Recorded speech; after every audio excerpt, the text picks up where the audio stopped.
रंग लाती है हिना, रंग लाती है हिना पत्थरों पे घिस जाने के बाद, सुरखरू होता है इंसान ठोकरें खाने के बाद।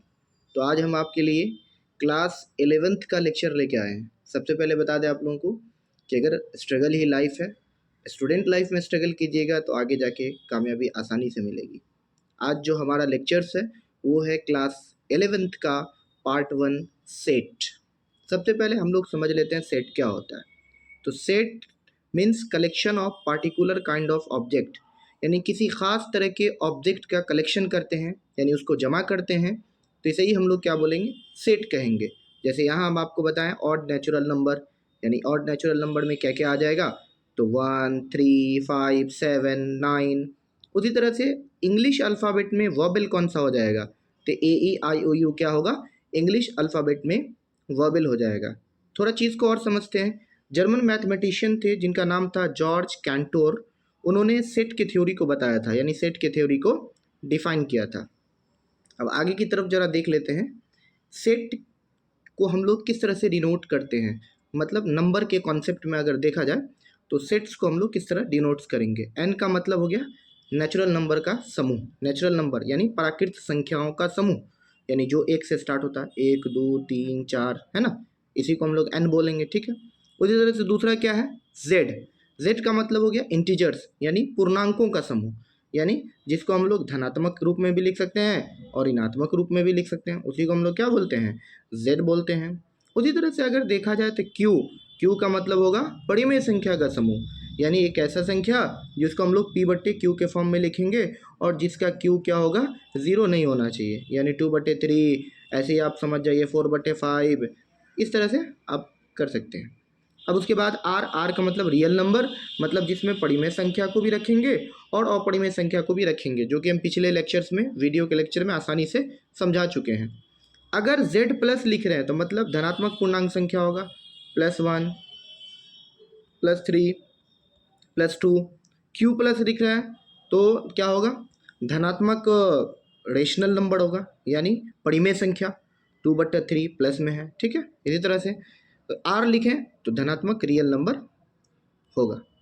तो चलिए आज सबसे पहले हम लोग देखते हैं कुछ क्वेश्चंस रोस्टर फॉर्म में और सेट बिल्डर फॉर्म में। सेट दो तरह का होता है, एक होता है रोस्टर फॉर्म, एक होता है बिल्डर फॉर्म। रोस्टर फॉर्म में क्या होता है वो समझिए। जैसे x सच दैट x, यानी x रेशियो x दिया हुआ है, एन इंटीजर एक पूर्णांक है जो -3 है ये और उससे बड़ा है, ठीक है, और 7 से लेस देन है। तो इसको अगर रोस्टर फॉर्म में बनाएंगे तो सबसे पहले हम लोग मध्यम ब्रैकेट यूज़ करेंगे, यानी करली ब्रैकेट।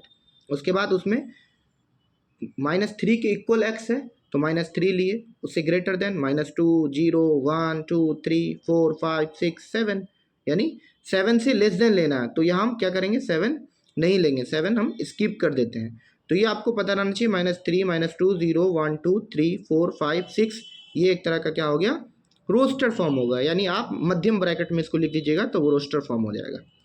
उसी तरह से आगे देख लेते हैं, दो तरह का फॉर्म होता है, एक होता है रोस्टर फॉर्म, एक होता है सेट बिल्डर फॉर्म। तो रोस्टर फॉर्म में क्या होता है, तो रोस्टर फॉर्म में जैसे इंग्लिश में अल्फ़ाबेट होता है AEIOU, तो उसको मध्यम ब्रैकेट में लिख दिया, करली ब्रैकेट में, तो वो रोस्टर फॉर्म हो गया।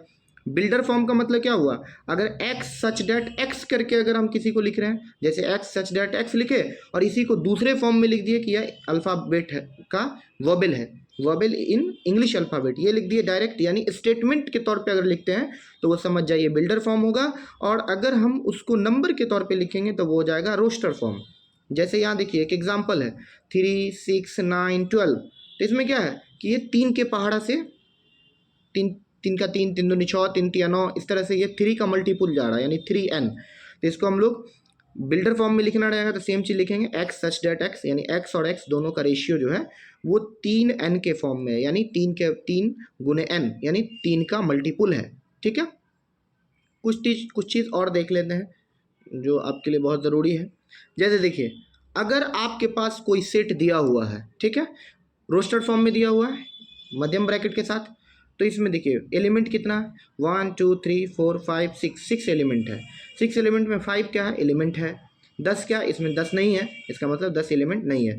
ई का मतलब हो गया एलिमेंट, और ई नॉट का मतलब हो गया एलिमेंट नहीं। मतलब ई को हिंदी में कह सकते हैं अवयव, और ई नॉट का मतलब हो गया अवयव नहीं। ठीक है, ये आपको याद रखना है। थोड़ी चीज़ें और देख लेते हैं, फिगर के जरिए देखते हैं कि सेट क्या होता है। हमने अभी बताया आपको कि सेट का मतलब होता है किसी भी तरह के पार्टिकुलर चीज़ों का ग्रुप।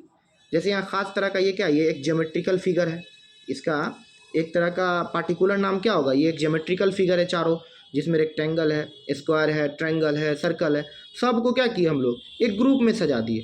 अब इस ग्रुप में सजाने के बाद इसको कितने तरह के ग्रुप से हम लोग लिख सकते हैं। जैसे एक बार हम लोग स्क्वायर लिए, उसके बाद रेक्टेंगल लिए, फिर ट्रायंगल और सर्कल, फिर एक बार रेक्टेंगल लिए, फिर स्क्वायर लिए, फिर ट्रायंगल, फिर सर्कल। उसी तरह से ट्रायंगल एक बार लेते हैं, तो यानी कितने वे में आप सजा सकते हैं, वही क्या होता है, सेट फॉर्म होता है। ठीक है, हमने पहले ही बताया बिल्डर फॉर्म, मतलब आप उसको स्टेटमेंट वाइज लिखिएगा तो वो बिल्डर फॉर्म हो जाएगा, और उसी को अगर आप जो है मतलब नंबर वाइज लिखिएगा, शॉर्ट फॉर्म में लिखिएगा तो वो सेट फॉर्म हो जाएगा, जो करली ब्रैकेट के साथ शो कीजिएगा। कुछ प्रैक्टिस क्वेश्चन है जो आप लोगों को बनाना है, इसको कोशिश कीजिएगा कि सेट फॉर्म में बिल्डर फॉर्म क्या है, सेट फॉर्म में कैसे बदलेंगे। क्वेश्चन ये है, बहुत आसान है। यहाँ दिया हुआ x such that x is a natural number less than 6, यानी 6 से छोटा सारा नेचुरल नंबर को आप ब्रैकेट के अंदर, मध्यम ब्रैकेट के अंदर लिख दीजिएगा तो वो हो जाएगा रोस्टर फॉर्म में। ठीक है, और उसी को अगर आप एक्स सच डैट एक्स करके सेंटेंस बना दीजिएगा कि ये 5 के पहाड़ा से कट रहा है, यानी 5 का मल्टीपुल है, तो वो हो जाएगा सेट बिल्डर फॉर्म। ठीक है, तो कुछ प्रैक्टिस क्वेश्चन हम आपको दिए हैं इसी लेक्चर्स में, आप उन सारे प्रैक्टिस क्वेश्चंस को नोट कर लीजिएगा और इन सारे प्रैक्टिस क्वेश्चंस को आप बनाइएगा। तो आज के लिए इतना ही, धन्यवाद।